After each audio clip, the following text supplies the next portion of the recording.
السلام علیکم ورحمۃ اللہ وبرکاتہ۔ الحمد للہ وکفا وسلام علی عباد الذین اصطفیٰ اما بعد فاعوذ باللہ من الشیطان الرجیم بسم اللہ الرحمن الرحیم قال اللہ تعالی فی القرآن الکریم وما ارسلناک الا رحمتا للعالمین، اور بے شک ہم نے آپ کو تمام جہانوں کے لیے رحمت بنا کر بھیجا۔ آج ہم مدنی زندگی کا 7واں سال پڑھیں گے۔ اس سبق کے بھی 3 حصے ہیں: غزوہ خیبر، غزوہ ذات الرقاع اور عمرہ قضا۔ سب سے پہلے غزوہ خیبر کا ذکر کر لیتے ہیں۔ مدینہ سے تقریباً 150 کلومیٹر دور خیبر میں یہود کی کھیتیاں اور 8 بڑے قلعے تھے۔ یہ لوگ رسول اللہ صلی اللہ علیہ وسلم اور مسلمانوں کے خلاف سازشیں کرتے رہتے تھے۔ اس فتنے کو ختم کرنے کے لیے رسول اللہ صلی اللہ علیہ وسلم 1400 صحابہ کو لے کر خیبر کی طرف روانہ ہوئے۔ یہودی قلعوں میں بند ہو گئے۔ آپ صلی اللہ علیہ وسلم نے ان کا محاصرہ کیا۔ 1 مہینے تک یہ محاصرہ جاری رہا اور کچھ جھڑپیں ہوتی رہیں۔ تقریباً 100 یہودی ہلاک ہوئے اور تقریباً 15 صحابہ شہید ہوئے۔ آخر کار کچھ قلعوں کو جنگ سے فتح کیا گیا اور کچھ قلعے والوں نے صلح کر لی۔ صفیہ رضی اللہ عنہا ایک سردار کی بیٹی تھی اور قیدی ہو کر آئیں۔ آپ صلی اللہ علیہ وسلم نے ان پر اسلام پیش کیا تو انہوں نے اسلام قبول کر لیا۔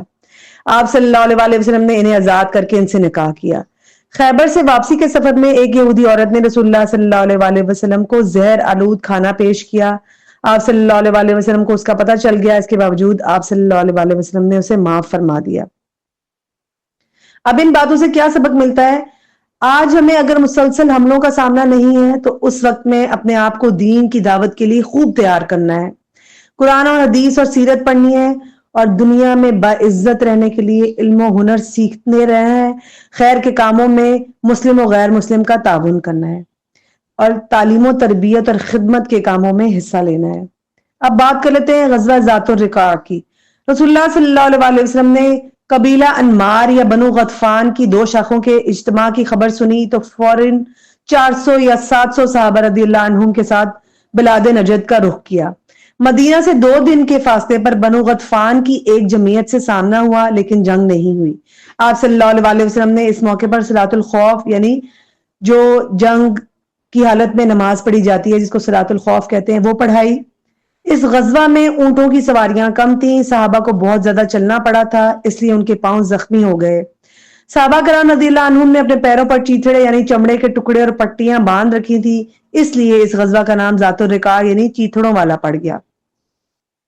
اطراف کے بدو صحرا میں رہ کر لوٹ مار کی کاروائیاں کرتے رہتے تھے۔ غزوہ ذات الرقاع ان بدوؤں کے اثرات کو ختم کرنے میں بہت مؤثر ہوا اور وہاں امن قائم ہو گیا۔ اسی غزوہ کے سفر میں ایک وقت جب رسول اللہ صلی اللہ علیہ وسلم نے ایک درخت کے نیچے آرام فرما رہے تھے، لوگ ارد گرد درختوں کے سائے میں تھے کہ ایک مشرک نے آ کر آپ صلی اللہ علیہ وسلم پر تلوار تان لی اور کہنے لگا، تمہیں مجھ سے کون بچائے گا؟ آپ صلی اللہ علیہ وسلم نے فرمایا، اللہ۔ تلوار اس کے ہاتھ سے گر پڑی۔ آپ صلی اللہ علیہ وسلم نے اٹھایا اور فرمایا، اب تمہیں مجھ سے کون بچائے گا؟ اس نے کہا، آپ اچھے پکڑنے والے ہیں، احسان کیجیے۔ آپ صلی اللہ علیہ وسلم نے اسے چھوڑ دیا۔ سبحان اللہ، کیسا عظیم الشان یقین تھا آپ صلی اللہ علیہ وسلم کو، اور آپ صلی اللہ علیہ وسلم کتنے رحم دل تھے۔ اسی غزوہ کے سفر کی ایک رات 2 صحابی عباد اور عمار رضی اللہ عنہم پہرا دے رہے تھے۔ عمار نے آرام کیا اور عباد نے نماز شروع کی رضی اللہ عنہ۔ ایک مشرک نے ایک ایک کر کے 3 تیر مارے۔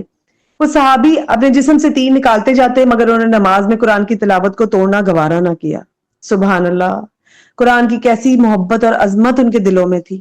اللہ تعالی ہمیں بھی نصیب فرمائے۔ اب ان ساری باتوں سے کیا سبق ملتا ہے کہ نماز کسی صورت معاف نہیں، حتیٰ کہ جنگ کی حالت میں بھی رسول اللہ صلی اللہ علیہ وسلم نے صلاۃ الخوف پڑھائی۔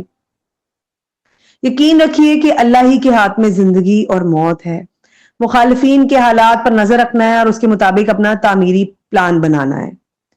اب ہم عمرہ قضا کی بات کر لیتے ہیں، جو پچھلی دفعہ ہم نے پڑھا تھا کہ مسلمان واپس چلے گئے۔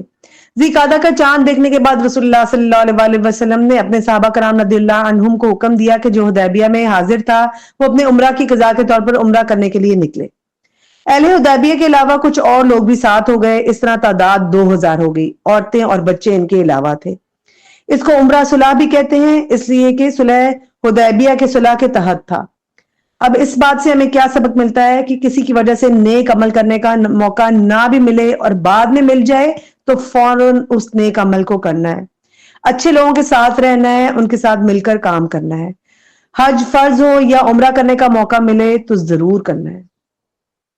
دوسرا دور جو تھا وہ 6 سے 8 ہجری 7 صورتیں نازل ہوئیں جو تقریباً 2 پارے ہیں، 6 اور 26 پارے کو یاد رکھنا ہے۔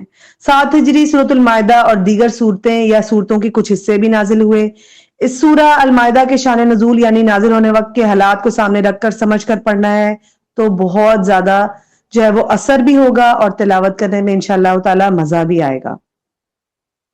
اب حدیث کی بات کر لیتے ہیں کہ آپ صلی اللہ علیہ وآلہ وسلم نے اپنی ساری زندگی بے شمار قربانیاں دیتے ہوئے ہماری خاطر تعلیم و تربیت اور تزکیہ کو نہیں چھوڑا، تو ہم اپنے دن کے کچھ حصے میں سے ضرور وقت نکالیں اور ان حدیث کو پڑھیں، سمجھیں اور ان کو سیکھیں اور آگے پھیلائیں۔ اللہ تعالیٰ ہمیں پڑھنے، سیکھنے، پھیلانے کی توفیق عطا فرمائے، ہمارے عمل میں شامل فرمائے، آمین۔ سبحانک اللہم بحمدک نشہد ان لا الہ الا انت نستغفرک ونتوب الیک۔ السلام علیکم ورحمۃ اللہ وبرکاتہ۔